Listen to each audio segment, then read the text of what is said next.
હર હર મહાદેવ। આપ સૌમાં રહેલા શિવ તત્વને મારા વંદન। મિત્રો, હું છું આપ સૌનો પ્રિય આચાર્ય સંગીત શુક્લ અને આજના વિડીયોમાં આપણે ચર્ચા કરશું કે ધનુ રાશિ અને મકર રાશિના તમામ જાતકો માટે આવનારો જૂન 2026 શું લઈને આવી રહ્યો છે। તે ધનુ રાશિ એટલે કે જે કોઈ પણ જાતકોનું નામ ભ, ધ અને ફ આ ત્રણ મૂળાક્ષર પરથી થાય છે તેમની ચંદ્રકુંડળી તમારી સ્ક્રીન ઉપર દેખાય છે, એટલે કે ફર્સ્ટ હાઉસમાં ચંદ્ર દેવતા તમને બતાવવામાં આવ્યા છે। થર્ડ હાઉસમાં રાહુ દેવતા, શનિ દેવતા ચતુર્થ સ્થાનમાં, મંગળ દેવતા પંચમ સ્થાનમાં, સૂર્ય દેવતા જન્મપત્રિકાના છઠ્ઠા સ્થાનમાં છે, બુધ અને શુક્ર જન્મપત્રિકાના સપ્તમ સ્થાનમાં છે, ગુરુ દેવતા અષ્ટમ સ્થાનમાં અને કેતુ દેવતા નવમ સ્થાનમાં વિરાજમાન થઈ રહ્યા છે। વળી આ મહિનામાં એક નહીં પાંચ ગ્રહો રાશિ પરિવર્તન કરી રહ્યા છે કે જે ડેટ સાથે તમારી સ્ક્રીન ઉપર દેખાઈ રહ્યો છે। તો ચલો ચર્ચા કરીએ કે આ મહિનો તમારા માટે શું લઈને આવી રહ્યો છે। પરંતુ તે પહેલાં ધનુ અને મકર રાશિના તમામ જાતકો હું 1 મિનિટ તમારી પાસેથી વધારે લઈશ, પરંતુ એક નોટ ઓફ થેન્ક્સ હું તમને કહેવા માગું છું। તેનું કારણ તે છે કે આપ સૌના આશીર્વાદ અને કન્ટિન્યુઅસ સપોર્ટના કારણે આચાર્ય સંગીત શુક્લ યુટ્યુબ ચેનલ ખૂબ ગણતરીના સમયમાં 31,000થી પણ વધુ લોકોનો ટ્રસ્ટ બિલ્ડઅપ કરવામાં સક્સેસફુલ રહે છે। 31,000થી પણ વધુ સબસ્ક્રાઈબરની ફેમિલી પર સુધી આપણે પહોંચી ચૂક્યા છે। તો હજુ પણ જો તમારે એસ્ટ્રોલોજી, વાસ્તુશાસ્ત્ર આ પ્રમાણે આવનારા સમયમાં પ્લેનેટરી સિચ્યુએશન કેવી રહેશે, તમારો સમય કેવો રહેશે, તે તમામ વસ્તુની જો જાણકારી લેવી હોય ને તો ચેનલને સબસ્ક્રાઈબ કર્યા બાદ બેલ આઇકનમાં ઓલ નોટિફિકેશન જરૂરથી ટેપ કરી લેવું જોઈએ, જેના કારણે હું તમને રેગ્યુલરલી આ પ્રમાણેના વિડીયોઝ આપતો રહું અને આપ સૌના આશીર્વાદ થકી જ આટલું બધું આપણે આગળ વધી રહ્યા છે અને ઘણા લોકો, હજારો લાખો લોકો આ વ્યૂઝ મેળવી રહ્યા છે અને તેના કારણે તેમને જીવનમાં કંઈક ચેન્જ લાવી શકે તે પ્રમાણેના પ્રયત્નો અને ઉપાય પણ તે કરી શકે છે। તો ચલો ચર્ચા કરીએ કે ધનુ રાશિના તમામ જાતકો માટે આ મહિનો કેવો રહેશે। તે સર્વપ્રથમ તમારા સ્વાસ્થ્ય બાબતે તમને દેખાઈ રહ્યું છે કે તમારા સ્વાસ્થ્યના સ્થાનના માલિક ગુરુ દેવતા જન્મપત્રિકાના અષ્ટમ સ્થાનમાં વિરાજમાન છે અને અષ્ટમ સ્થાનમાં વિરાજમાન થવાના કારણે આ મહિના દરમિયાન તમામ ધનુ રાશિના જાતકો, રાહુ દેવતા પણ થર્ડ હાઉસમાં છે, કોઈ પણ જો તમે ટ્રીપ પ્લાન કરી રહ્યા છો ને તો હું તે જ તમને કહી શકું છું કે શક્ય બને તેટલું ટ્રીપ પ્લાનિંગ ન કરો। ક્યાંય પણ ટ્રાવેલિંગ જેટલું ઓછું કરો, ટ્રાવેલિંગ જેટલું ટાળશો ને તેટલું તમારા માટે સારું છે। અધરવાઇઝથી તમને હેલ્થની તકલીફ આપી શકે છે।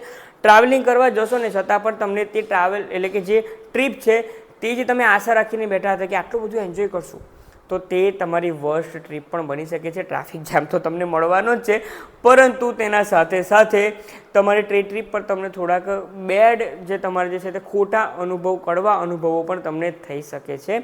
તેથી જ કહું છું, શક્ય બને તેટલું ઓછું ટ્રાવેલિંગ આ મહિના દરમિયાન કરો, તેટલું જ તમારા માટે ઘણું સારું સાબિત થઈ શકે છે।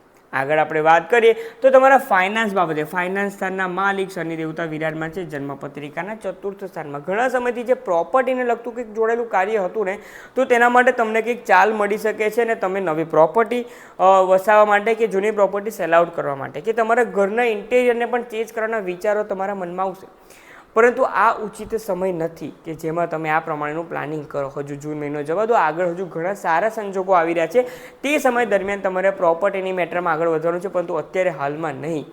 થોડું ધીર ગંભીર બનીને કોઈ પણ સ્કીમમાં ડિસિઝન લેતા પહેલાં, આગળ વધતા પહેલાં, સાઇન કરતાં પહેલાં ખાસ કાળજી રાખવાની રહેશે, નહીંતર સેકન્ડ હાઉસના માલિકનું ફોર્થ હાઉસમાં જતાથી તમારાથી ખોટા ડિસિઝન લેવાઈ શકે છે। શનિ દેવતાનું હાલમાં જ રેવતી નક્ષત્રમાં નક્ષત્ર પરિવર્તન થયું છે, તેના આધારે પણ હું તમને જણાવી રહ્યો છું। વાત કરીએ મંગળ દેવતા જન્મપત્રિકાના ફિફ્થ હાઉસમાં। મંગળ દેવતા પોતાની જ રાશિમાં છે અને તે કહી રહ્યા છે કે આ મહિના દરમિયાન તમારા બાળકની એક્સ્ટ્રા કેર રાખવી પડશે।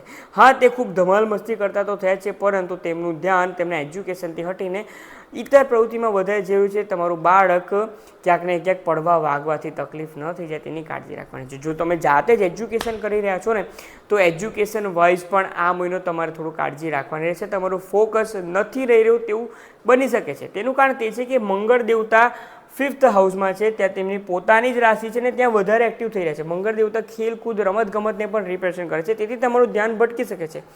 ફિફ્થ હાઉસ પણ તે પ્રમાણેનું જ સ્થાન છે કે તમારું થોડુંક ચાઇલ્ડિશ બિહેવિયર તમારો બનાવી દે। તેથી જ કહી રહ્યો છું કે થોડુંક ચાઇલ્ડિશ બિહેવિયરની સાઈડ પર રાખો ને થોડું તમારે ફોકસ રહેવાનું છે કે જે તમને રહેવાનું ખૂબ હાર્ડ પડવાનું છે, પરંતુ જો એજ્યુકેશન કરી રહ્યા છો તો તમને અને તમારા સંતાનને તકલીફ રહેશે, તો હું ત્યાં માની રહ્યો છું ફોકસ રાખવામાં। સૂર્ય દેવતા જન્મપત્રિકાના છઠ્ઠમ સ્થાનમાં છે। હવે સૂર્ય દેવતા જેવા ક્રૂર ગ્રહનું છઠ્ઠા સ્થાનમાં આવું જે એક વિશ એટલે કે ગુડવિલ કહેવામાં આવે છે। કયા પ્રમાણે? તો સૂર્ય દેવતાને શાસ્ત્રના આધારે છઠ્ઠા સ્થાનમાં શત્રુહંતા કહેવામાં આવે છે। તમારા જે શત્રુઓ તમારી પાછળ બેક ટોકિંગ કરી રહ્યા છે, કંઈ પણ કરી રહ્યા છે, તેમને કરવા દો. તમે તેમના પર વિજય પ્રાપ્ત કરી શકશો. તે તમારું કંઈ નહીં ઉખાડી શકે. તેથી તમે જે ફ્લોમાં આગળ વધી રહ્યા છો ને ધનુ રાશિના જાતકો, આગળ વધો. હું તો તમને તે જ કહી શકું. સાથે જ આપણે બીજી રીતે જો વાત કરીએ તો ધન બાબતે એક તમને હું થોડુંક વધારે ટિપ્સ આપવા માંગીશ. ફાઇનાન્શિયલ સ્ટેબિલિટી આ મહિનામાં થોડીક રહી છે, તે પણ તમારે નોટ કરી લેવી જરૂરી છે. ફાઇનાન્શિયલ સ્ટેબિલિટી આવી જ રહે છે, કારણ કે ગુરુ દેવતા જન્મપત્રિકાના સેકન્ડ હાઉસ પર દ્રષ્ટિ કરી રહ્યા છે. તેના કારણે આકસ્મિક કોઈ લાભ તમારા પાસ્ટના ઇન્વેસ્ટમેન્ટ પર તમને હાલમાં લાભ કરાવી શકે છે. જૂન 2026થી તમને આપી શકે છે. સૌથી વધારે મહત્વપૂર્ણ, બુધ દેવતા સપ્તમ સ્થાનમાં પોતાની જ રાશિમાં રહેવાના છે 22 જૂન સુધી, અને શુક્ર દેવતાનો પણ સાથ મળી રહ્યો છે. હસબન્ડ વાઇફના રિલેશનશિપ આ મહિના દરમિયાન ઘણા સારા રહેશે. હવે તમે તે ના માની લો છો કે રિલેશન સારા થાય છે એટલે ટ્રીપ પ્લાનિંગ કરી દઈએ. જો ટ્રીપ પ્લાનિંગ કરશો તો ફરીથી તકલીફ થઈ શકે છે. તેથી હસબન્ડ અને વાઇફ જે કોઈ પણ લગ્ન જીવનમાં છે, ક્વોલિટી ટાઈમ તમે સ્પેન્ડ કરી શકો છો. જેના લગ્ન નથી થયા ને તો આગળ વધો, કેમ કે લગ્ન માટે પણ કોઈક સારું પાત્ર તમને મળવા જઈ રહ્યું છે, કોઈ વ્યક્તિનો તમને સાથ સહકાર મળવા જઈ રહ્યો છે. તે પ્રમાણે આગળ વધવાનું રહેશે. તેથી એકંદરે જોવા જઈએ તો મેરેજ રિલેશનશિપ ઘણા સારા છે. ફાઇનાન્સ પણ સારું છે. તમારા લાઈફ પાર્ટનરનામાં પણ આત્મસન્માનમાં, આત્મવિશ્વાસમાં, માન સન્માન તમામમાં વધારો થઈ રહ્યો છે. તમારા લાઈફ પાર્ટનર પણ જીવનમાં અપ જઈ રહ્યા છે તેવું તમને જણાવી શકે છે. વાત કરીએ કેતુ દેવતા તમારા ભાગ્યના સ્થાનમાં વિરાજમાન છે. જેટલું સ્પિરિચ્યુઅલ અવેકનિંગ તમે લાવશો તેટલું કેતુ દેવતા તમને સાથ આપશે. હું તેમ નથી કહેવા માંગતો કે ભાગ્યનો સાથ નહીં મળે. હું તેના ઉપાય પર જ હંમેશા વાત કરું છું, અને તે જ છે કે ડેલી મંદિર જાઓ અને ડેલી જેટલું બને તેટલું ઈશ્વરને ગ્રેટિટ્યૂડ આપો. તમને મદદ કરે છે દરરોજ સવારે ઉઠીને આગળ વધવા માટે. તો પહેલાં તમે તેમને થેન્કફુલ થાઓ અને સ્પિરિચ્યુઅલી એક્ટિવ થાઓ. પૂજા પાઠ રેગ્યુલરલી બધું કરો તો તમને કેતુ દેવતા ઘણું સારું ફળ આપશે. તમારું ભાગ્ય ના કેમ ચમકે, કેતુ દેવતા ચમકાવશે જ તમારું ભાગ્ય. આગળ આપણે વાત કરીએ તો તમારા કરિયર બાબતે, કરિયરના સ્થાનના માલિક બુધ દેવતા વિરાજમાન છે સપ્તમ સ્થાનમાં પોતાની જ રાશિમાં. હવે કેન્દ્રાધિપતિ દોષ તેમને લાગી જ રહ્યો છે, પરંતુ જો તમને કહું તો કરિયરમાં આ મહિનો તમારા માટે ઘણો સારો રહેશે. તમારા કામ થકી તમારું નામ થઈ રહ્યું છે, અને ત્યારબાદ તેના થકી તમે આગળ વધી રહ્યા છો. એક્સ્ટ્રા સોર્સ ઓફ ઇન્કમ અને નવી ઓપોર્ચ્યુનિટી બિઝનેસમાં, જોબમાં બંનેમાં મળી રહી છે. તો આ માટે તમારા માટે આ મહિનો ઘણો સારો સાબિત થઈ શકે છે. ઉપાય શું કરવાના છે? ઉપાય તરીકે તમામ ધનુ રાશિના જાતકો આ મહિના દરમિયાન વિષ્ણુ સહસ્ત્ર નામનો પાઠ જેટલો કરશો ને તેટલું તમારા માટે ઘણું સારું સાબિત થઈ શકે છે. સાથે જ વીકમાં એક દિવસ, કોઈ પણ એક દિવસ વિષ્ણુ ભગવાનના કોઈ પણ અવતારનું મંદિર હોય, એ કૃષ્ણ ભગવાનનું હોય કે વિષ્ણુ ભગવાનનું હોય, ત્યાં તમે વિઝિટ કરવાનું જરૂરથી રાખો. દરરોજ જઈ શકો ને તો અતિ ઉત્તમ સાબિત થઈ જશે, પરંતુ વન્સ ઇન અ વીક તો તમારે જરૂરથી કરવું છે.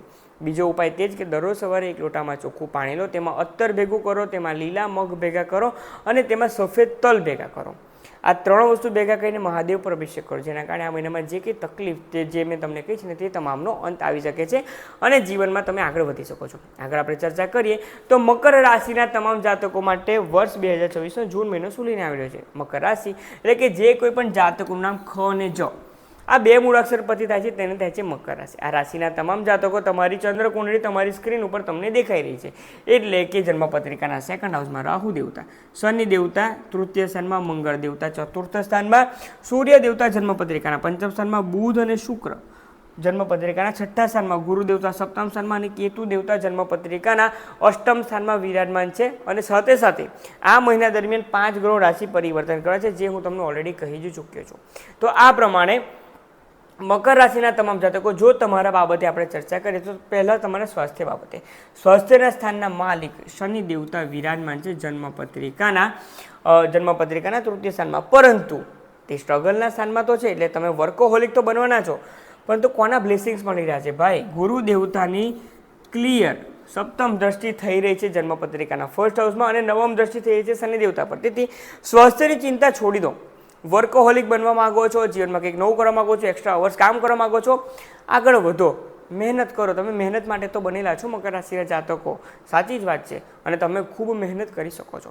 તેથી તમને કહું છું, પરંતુ સ્માર્ટ વર્ક કરતાં હવે તમારે થોડુંક શીખવાનું છે. તેથી જો તમને કહું છું કે સ્વાસ્થ્ય બાબતે આ મહિનામાં મેજર કોઈ તકલીફ નથી દેખાઈ રહી, તેથી તમે સ્વાસ્થ્ય બાબતે તમે આગળ વધી શકો છો. સ્વાસ્થ્યનો તમને તકલીફ આ મહિનામાં નથી રહેવાની, તે ક્લિયર કરી દો. વાત કરીએ તમારા સેકન્ડ હાઉસ, કે જે તમારા ફેમિલીનું છે અને સાથે સાથે ફાઇનાન્સનું છે. હવે મકર રાશિના જાતકો, 7.5માં તો ખૂબ તકલીફ થઈ છે ને, તમે કમેન્ટમાં જણાવવાનું ન ભૂલશો. પરંતુ હવે ધીમે ધીમે રાહુ દેવતા પણ જે પ્રમાણે નક્ષત્ર પરિવર્તન કરી ચૂક્યા છે ને તે પ્રમાણે રાહુ દેવતા પણ તમને હવે થોડુંક ફાઇનાન્શિયલી સ્ટેબલ કરી રહ્યા છે.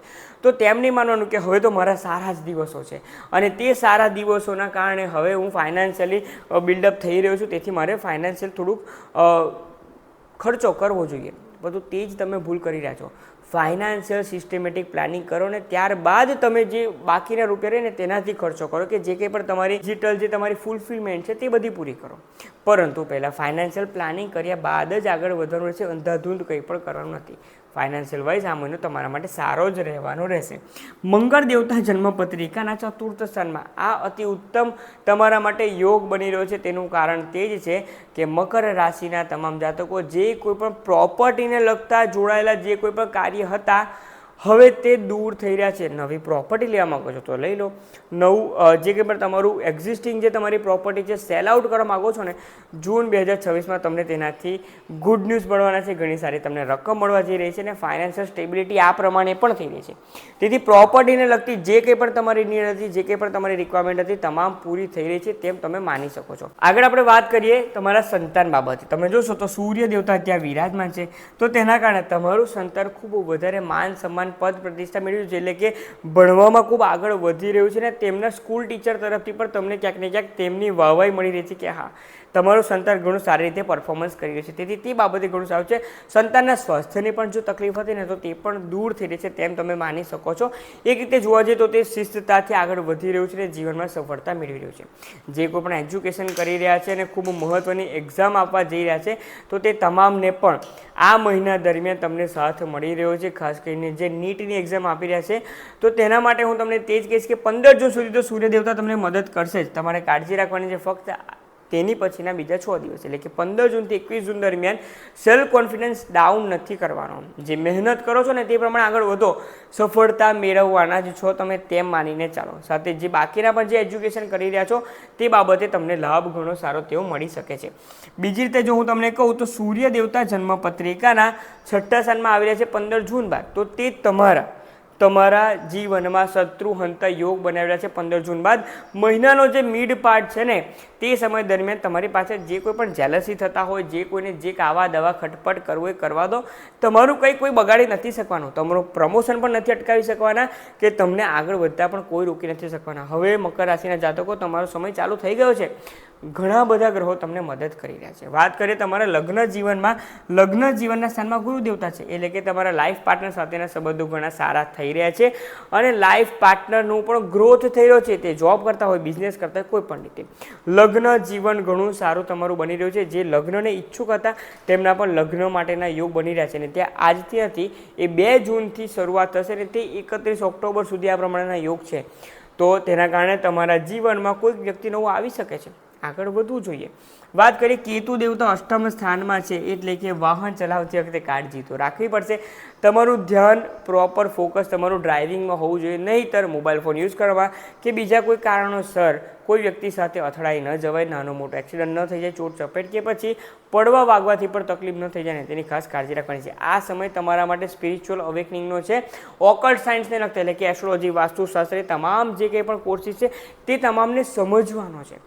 તે રીતે જો તમે આગળ વધશો તો આ સમય તમારા માટે ઘણો સારો સાબિત થઈ શકે છે. વાત કરીએ તમારા ભાગ્યસ્થાન બાબતે. ભાગ્યના સ્થાનના માલિક બુધ દેવતા વિરાજમાન છે જન્મ પત્રિકાના 6થા સ્થાનમાં અને ત્યાંથી તે 21 જૂન બાદ આવી રહ્યા છે 7મ સ્થાનમાં. એટલે કે તમને તેવું લાગી શકે છે કે ભાગ્યનો સાથ મને નથી મળી રહ્યો, પરંતુ એકચ્યુઅલમાં તે ગ્રાઉન્ડ રિયાલિટી નથી. તમે પોતાની જાતને પોઝિટિવ મનાવો કે ના, હું મહેનત કરી છે, મને તેનું યોગ્ય ફળ મળવાનું છે અને તે આ મહિનામાં જ મળશે. તેથી એક વસ્તુ આજે નહીં કાલ પર ડિલે જો થતું હોય તો તે કંઈક સારા માટે ડિલે છે તેમ તમે માની શકો છો ને તે પ્રમાણે તમારે આગળ વધવું જોઈએ. આગળ વાત કરીએ તમારે કરિયર બાબતે. કરિયરના સ્થાનના માલિક શુક્ર દેવતા વિરાજમાન છે જન્મ પત્રિકાના 6થા સ્થાનમાં, પરંતુ તે 8 જૂન સુધી ત્યાં તે રહેવાના છે ને, તો તેના કારણે 8 જૂન બાદ 7મ સ્થાનમાં આવશે. કરિયરમાં, બિઝનેસમાં નવી ઓપોર્ચ્યુનિટી, નવી તક અને પ્રમોશન તેમજ સેલરી, સારું ઇન્ક્રીમેન્ટ, રિવિઝન તે તમામ વસ્તુ આવી રહ્યું છે. એકંદરે જોવા જઈએ તો મકર રાશિના તમામ જાતકો આ મહિનો તમારા માટે ઘણો સારો સાબિત થઈ શકે છે. ઉપાય શું કરવાના છે? ઉપાય તરીકે તમામ મકર રાશિના જાતકો દરરોજ સવારે 1 લોટામાં ચોખ્ખું પાણી લો, તેમાં 1 ચમચી જેટલું ગુલાબજળ, 1 ચમચી જેટલું દૂધ અને 1 ડ્રોપ જેટલું અત્તર ભેગું કરો અને તેમાં થોડી પીળી સરસવ ભેગી કરો. આટલી વસ્તુ ભેગા કરીને મહાદેવ પર અભિષેક કરો, જેના કારણે આ મહિનો તમારા માટે ઘણો સારો સાબિત થઈ શકે છે. તો તેથી જ મકર રાશિના તમામ જાતકો, જો માહિતી પસંદ આવી હોય અને ધનુ રાશિના જાતકો તમને પણ જો માહિતી પસંદ આવી હોય તો તમામ લોકોને શેર કરવામાં મને મદદ કરો, ચેનલને સબસ્ક્રાઈબ કરો અને કમેન્ટમાં તમારા રિવ્યૂ જણાવવાનું ન ભૂલશો. આપ સૌમાં રહેલા શિવ તત્વને મારા વંદન. ઓમ નમઃ શિવાય.